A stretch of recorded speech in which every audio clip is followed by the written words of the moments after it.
श्रीमद्भागवत कथा भाग 130। प्रहलाद नारद पराशर पुंडरीक व्यासाम्बरीश शुक शौनक भीष्म दाल्भान रुक्मांगदार्जुन वसिष्ठ विभीषणादीन पुण्यानि नामानि परम भागवतां स्मरामि। ब्रह्मा जी के द्वारा वायु और जल को भी पी लेने का तात्पर्य यही है कि हम अपने अंतःकरण में रहने वाली कामनाओं को पी जाएं, अर्थात उनसे प्रभावित न हो, फिर अपने उद्गम का अनुसंधान आरंभ करें। ब्रह्मा जी हर कल्प के पीछे पिछले कल्प जैसी ही सृष्टि बनाते हैं। सृष्टि का यह चक्र अनवरत चलता रहता है। वह अव्यक्त से व्यक्त और व्यक्त से अव्यक्त होता है। जब व्यक्त होता है तो उसे पुष्टि सृष्टि कहते हैं, और जब अव्यक्त हो रहता है तो उसे प्रलय कहते हैं।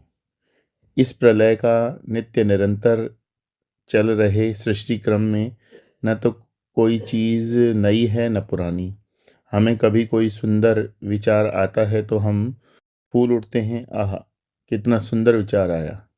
कभी कोई घटना घटती है तो उलझ जाते हैं, पर सृष्टि का कोई विचार नया न कोई विचार पुराना।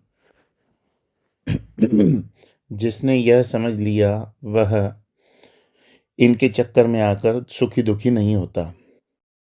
ब्रह्मा जी ने कमल की नाल में प्रवेश किया, भू भुव स्वः इन तीन लोकों की रचना की।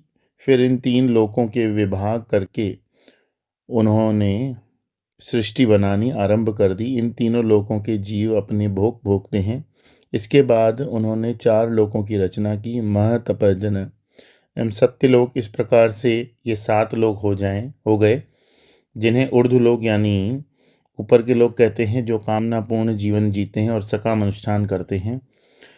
उनके कारण उन्हें जो अच्छे बुरे भोग प्राप्त होते हैं, उनको भोगने के लिए भुव स्वलोक तथा जिन्होंने अपने जीवन में निष्काम कर्मयोग का अनुष्ठान किया है, मह जन तप और सत्यलोक प्राप्त होते हैं। इतना सुनने के बाद विदुर जी ने पूछा, हे ब्रह्मन, आपने भगवान की काल शक्ति की बात कही थी, कृपया इसका विस्तार पूर्वक वर्णन कीजिए। मैत्रेय जी कहते हैं, जो विषयों में परिवर्तन लाता है उस शक्ति को काल कहते हैं।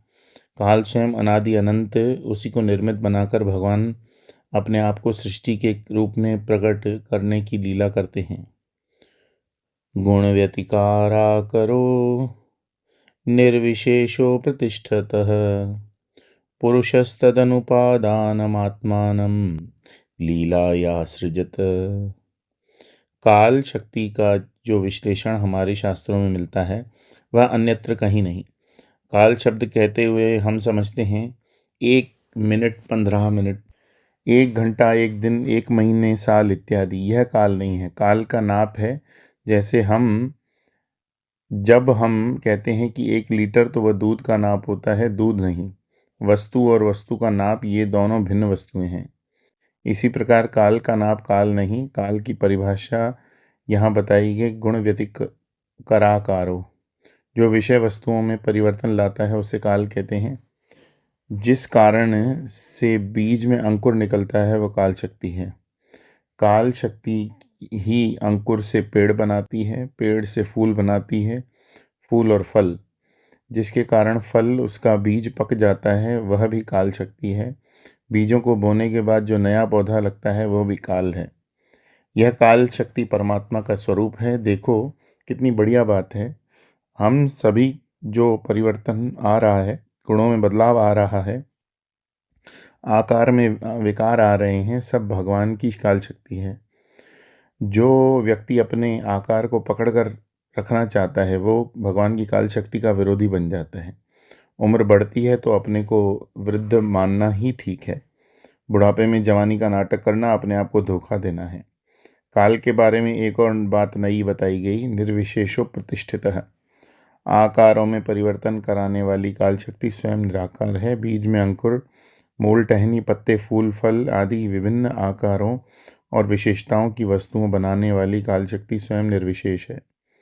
हमारा भी आकार प्रकार समय के साथ बदलता है, लेकिन जो परिवर्तित नहीं होता वह है अपना आपा। वेदांत में इसी बात को दूसरे ढंग से प्रतिपादित किया गया है।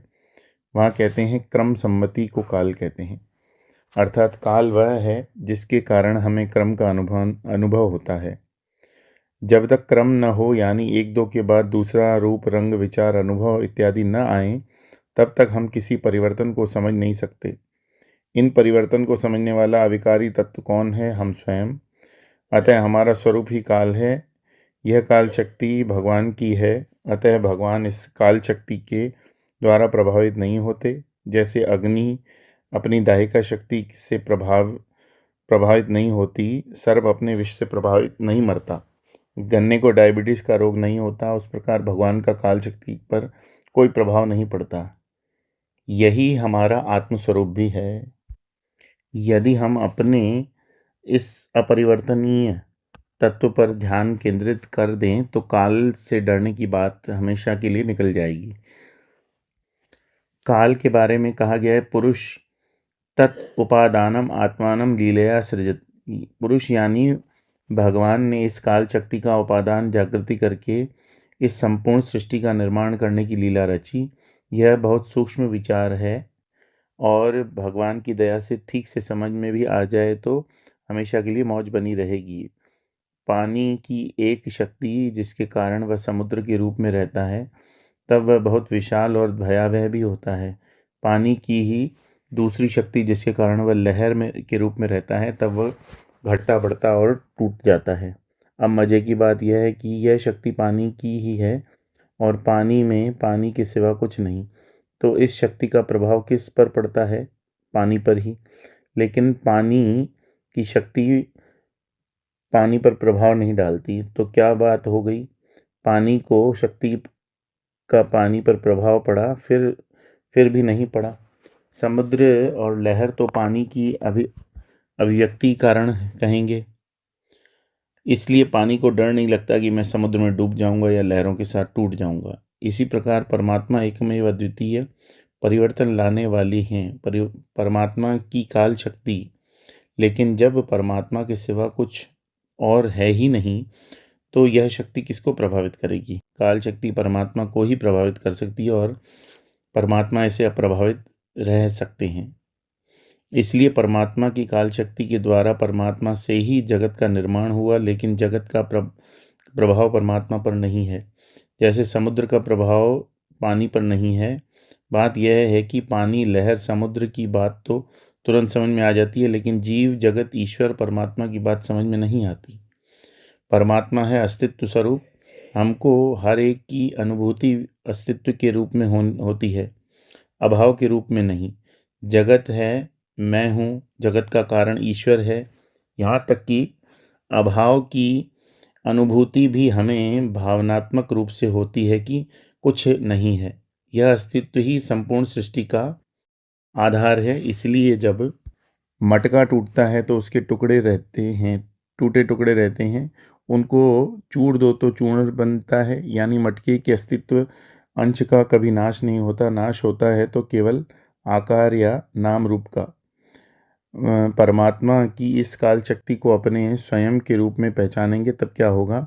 मैं सकलम जातम, मैं सर्व प्रतिष्ठितम, मैं सर्वम लयम याति तद ब्रह्माद वयस्वहम।